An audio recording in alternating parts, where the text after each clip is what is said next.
Chapter 8. Back at school, Miss Wyman is having a hard time going along with Mr. Kiley's instructions to leave Addie be, so long as she stands up with the rest of us. This is because Miss Wyman is big on rules, which will not surprise you, and one of her rules is everybody says the pledge. I see her giving Addie the evil oculus every morning as Addie stands there, silent as dandruff and every bit as annoying. By Thursday, it looks to me like Miss Wyman is doing everything she can to keep from hurtling herself across the room, scattering innocent 7th graders to the four corners of the earth, and tearing Addie's liver out with her bare teeth. An exaggeration? I don't think so. Miss Wyman is not a happy person, is all Addie has to say when I point out the effect her actions are having on the teacher formerly known as, "If I reach for the stars, I just might touch the moon."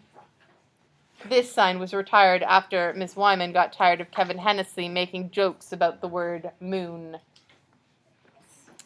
It occurs to me that Addie may have a point, which, when I add this to what I know about Mr. Kellerman and even my own father, gets me to wondering if not a happy person is part of the definition of adult. Miss Wyman and Addie are also going head-to-head on this third-party business, of course. I suspect that Miss Wyman would not care so much if she didn't already have it in for Addie on account of the pledge. "There is no need for a new political party," Miss Wyman states flatly Thursday morning in homeroom. "Work within the system, Miss Carl." "But a third party will give new blood to the system," Addie protests. Kevin, who is sitting to my right, adds a third drop of red ballpoint blood to the 2 already oozing off the end of the knife he's drawn on his binder. I try to picture Kevin's future. What comes to mind is a row of numbers across his chest. "Let's all rise from some deep yoga breaths," Miss Wyman announced, her voice all of a sudden dripping maple syrup. Addie goes, "But," and is cut off with Miss Wyman intoning, "Breathe in."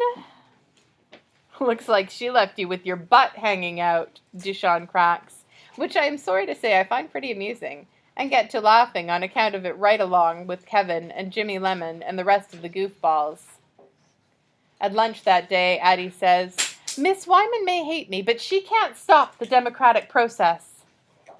We're sitting there, Skeezy and Joe and Addie and myself, debating the reason that Skeezy's mother continues to put boxes of raisins in his lunch even after she's been informed that the only purpose they serve before being tossed is to spark debates on the reason she continues to put them in his lunch.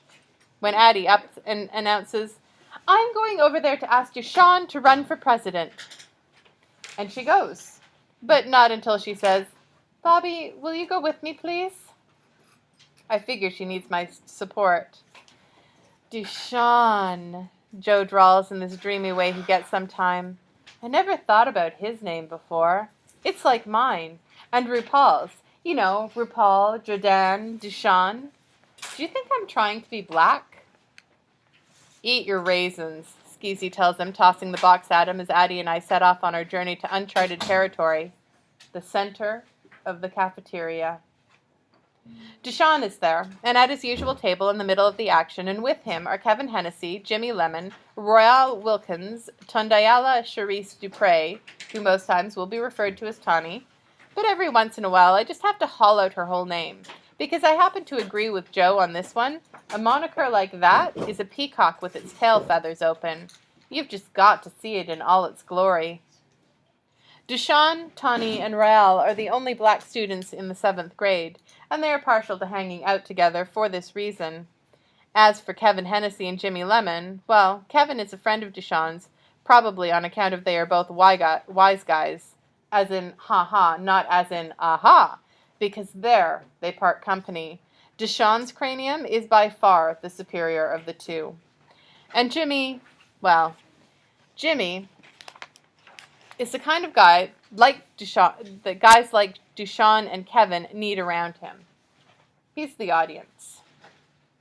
"DuShawn, I need to talk to you," Addie says. DuShawn raises an eyebrow about a millimeter.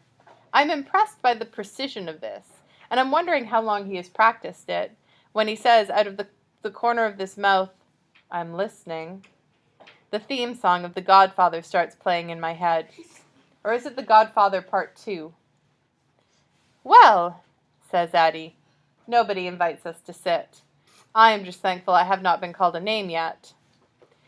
You know that I'm starting a new political party, and don't worry, I'll convince Miss Wyman. It is my hope to create a voice that will speak to those without a voice, to speak out on behalf of the injustices that riddle our society, and PFMS in particular. Injustices with which I am sure you have personal acquaintance. What makes you think that? DuShawn asks.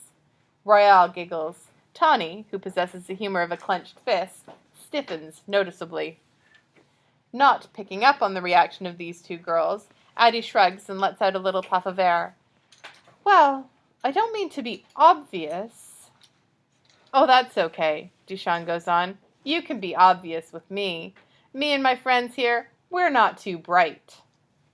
Speak for yourself, Kevin says, indicating he may have missed the discussion on irony in the language arts class.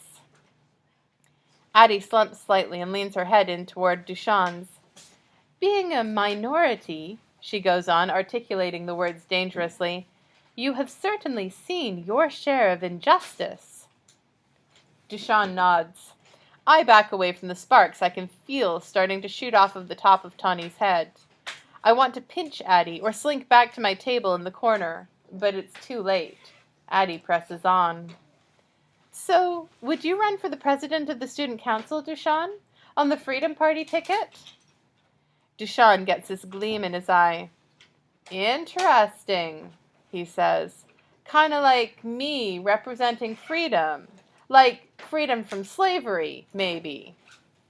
That's a good point, Addie says. I'm beginning to think she may have missed that discussion on irony, too. So I'd be like a symbol, DuShawn goes on. I am waiting for Tawny to ignite. It will happen, don't worry about that.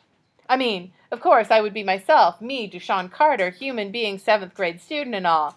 But I would also be like a symbol of oppressed peoples everywhere, of like all those that are still in bondage, waiting to be freed. Yeah, I could be the image of, the poor old plantation slave and Abraham Lincoln all wrapped up into one. Oh, he is good. He may be the high exalted emperor of spitballs, but this guy has been staying awake in class. Addie, at last, is starting to get it. Well, you may be getting a little carried away, but that is the idea, I guess. So will you do it? Oh, and I was thinking maybe I would run for vice president. And, well, the rest of the slate is still open. We could talk about that. DuShawn rubs his chin. Well, I dunno, he says, dropping his voice so low that we might have to go looking for it under the table. I see how he's puffing out his lips, and I have a feeling I know where he's headed. So I tap Addie on the arm, just to give her a little warning. I'm a-thinking that'd be mighty fine, Miss Addie, DuShawn drones. He's really getting into it, pulling at his chin and nodding his head up and down like it belongs on the back window ledge of somebody's car. Soon as I get in from the cotton field, I'm a-gonna have to give this a little cogitating. I'm impressed, especially that he remembers a vocabulary word for 6th grade. Jimmy reaches across the table to high-five DuShawn as Kevin gets to howling so hard he folds right over and mashes his forehead into what's left of his pizza. Royale is laughing too, but not Tandayala Charisse Dupre. She is sitting there stiff as a comb. I watch her eyeballs swell up and wonder what she's going to say when Addie opens her mouth again. I glance down to see if she's got any more feet to put in it.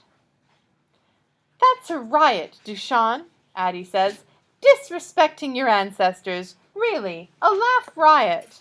I guess I made a mistake thinking anybody would take you seriously when you can't even take yourself or your own people seriously. Come on, Bobby, let's not waste any more time.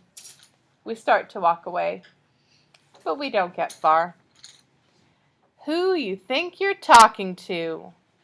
Tawny's voice lands on our ears with the thwack of the morning paper hitting the front door. We stop and turn. Tawny's up on her feet, hands on her hips, chin thrust out like a dare. DuShawn is standing too, but the way his baggy pants cascade from hip to floor, he looks like a question mark next to Tawny's exclamation point. Addie takes a step in their direction.